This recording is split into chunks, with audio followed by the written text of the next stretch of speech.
amazing. And folks, as you can see on your screen right now, we are less than 1 minute away from the eclipse crossing over Torreon, Mexico. Gina, how fast is this moon shadow moving right now? I mean, it's flying. It's going about 1,900 miles per hour. That is incredible.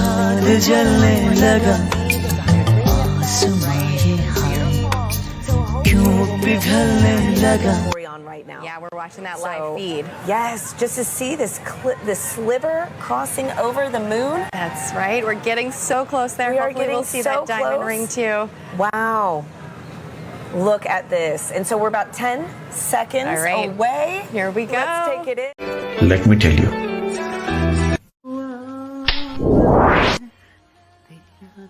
3, 2, 1, go. So we're looking out. It's great. We're looking out, and it looks like we might be able to repeat that cloud, but really shadow as well as we're coming in its totality there. And so as we see, our three instruments are different experiments. Two look at the sun and one look at their atmosphere. Their atmosphere actually responds to the eclipse, and we're trying to figure out how that atmosphere, that layer of छोटी छोटी खुशियों से तुम also have a shot. If you'd like to pull that out now, a shot of the coast. होती जिंदगी बड़ी बांटने से बढ़ती है खुशी हाँ खुशी वाली खुशी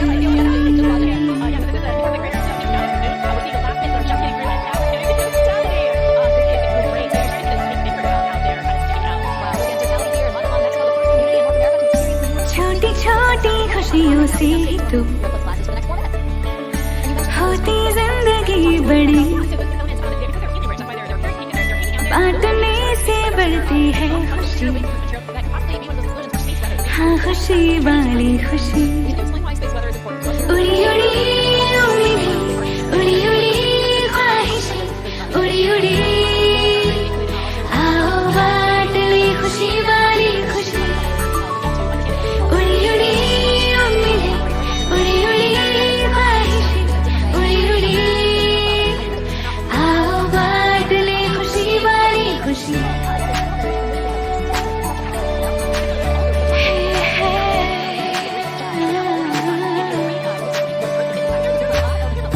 जब खिली कोई मुस्कान हो और तुम हो उसकी वजह है नहीं इससे बड़ी खुशी हो खुशी की तुम वजह उड़ी उड़ी उम्मीदें उड़ी उड़ी ख्वाहिशें उड़ी उड़ी आओ बांट ले खुशी वाली खुशी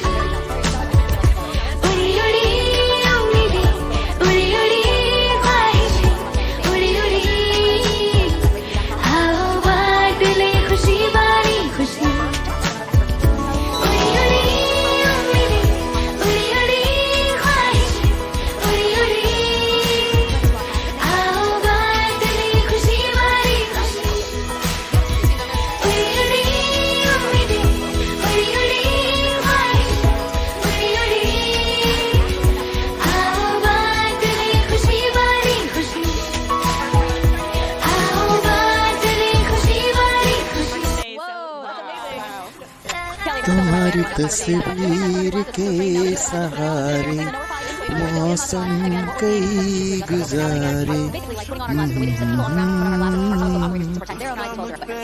Well, thank you so much, Kelly. I really appreciate your time here with us. It was so fun to learn about the science and actually see the first eclipse come for North America here. So thank you so much. All right, as you can see, there's a lot to learn about our sun and eclipses. So to explain it all in a really fun way for kids, NASA developed a clever game called Snap It. We have another QR code coming on your screen right now, just 9, and continues to use 7 instruments, including a high-resolution camera to help us learn more about the moon's surface.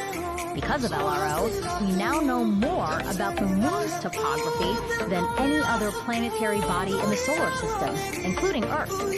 The Artemis II crew used LRO data and photographs to learn how to identify lunar landmarks they'll see from orbit and to seek out sites of scientific interest, like possible landing spots for future explorers. While helpful for planning Artemis missions, people back here on Earth also use LRO to predict the shape of the moon's shadow or umbra during total solar eclipses. The moon's shadow will change throughout the eclipse, depending on the lunar terrain and the elevations of observers on Earth. People may even see what looks like an arc of solar. Wow. What is spectacular. Going into totality. Wow. There you have it. We are in. Yep, that diamond ring came through, and we see a little bit of those green beads too as we're looking at it. Those kind of the light trickling through around the surface of the moon, coming through the peaks and valleys. So what are we doing on the left-hand side? This almost pink color effect. Right, and so as we just heard from the last totality, these pink fingers are popping out a little bit, and those are those solar prominences. They're appearing pink because of the helium rich, but we can see, let's focus on the corona here, that glow that we're getting, and we can see basically these streams that are coming out, a lot of that energy and brightness that we do not have the ability to see on a day-to-day basis. So with this total eclipse, we're able to see that corona nice and bright coming through Victoria. That is just a magical view. Oh my goodness, it is. Gina, okay, and so let's say we've got so many questions coming in online right now from viewers watching this. Our first one is going to be from Justin, who wants to know, right now we are seeing a pretty clear and spectacular view of a total solar eclipse. Yeah. But Justin wants to know, what will it look like if it's clouded over? Right, so the view that we're getting right now, you won't be able to see that if it's clouded over, but you will have effects going on, right? You'll get a change in the temperature, so the temperature will drop. It'll still get darker. It's already getting dark here. Yeah. And we have some cloud coverage, right? We're feeling a little extra wind. It's noticeably darker despite the clouds that we have. So you'll get some of those environmental effects, even if it's cloudy for everyone. And so that's a great follow-up. We've got Halloween here on YouTube. Who wants to know, again, will the temperature change during totality? Which I know you mentioned that it will get a little bit cooler. Do you know about how many degrees we can expect? Yeah, it depends on the location, the humidity, multiple factors, but it can change by about 10 degrees or so, depending where you are, maybe even a little bit more than that. And, we're feeling a little chilly, kind of where we're sitting compared to what it was earlier. And, I'm just staring at this view of totality that we have now. So we're about halfway through totality right now. And we're on next one again. I know folks said that this is almost double totality than 2017, right? That's right. And so in 2017, we had a little more than 2 minutes. So we're lucky enough this time that we have over 4 minutes. This is so beautiful. And so our next question from Sibel on Instagram wants to know, why is the sun more active right now?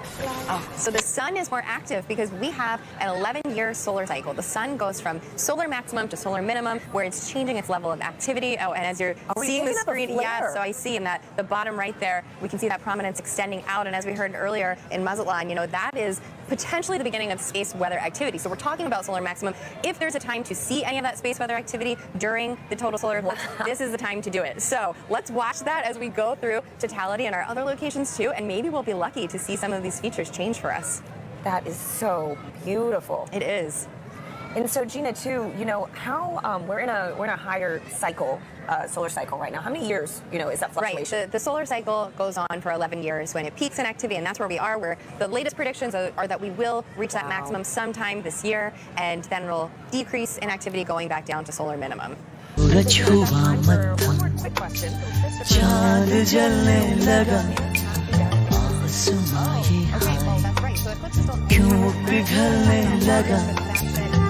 मैं ठहरा रहा ज़मीं सूरज हुआ मत्था चाँद जलने लगा आसमां ही क्यों पिघलने लगा मैं ठहरा रहा ज़मीं सूरज हुआ मत्था चाँद जलने लगा.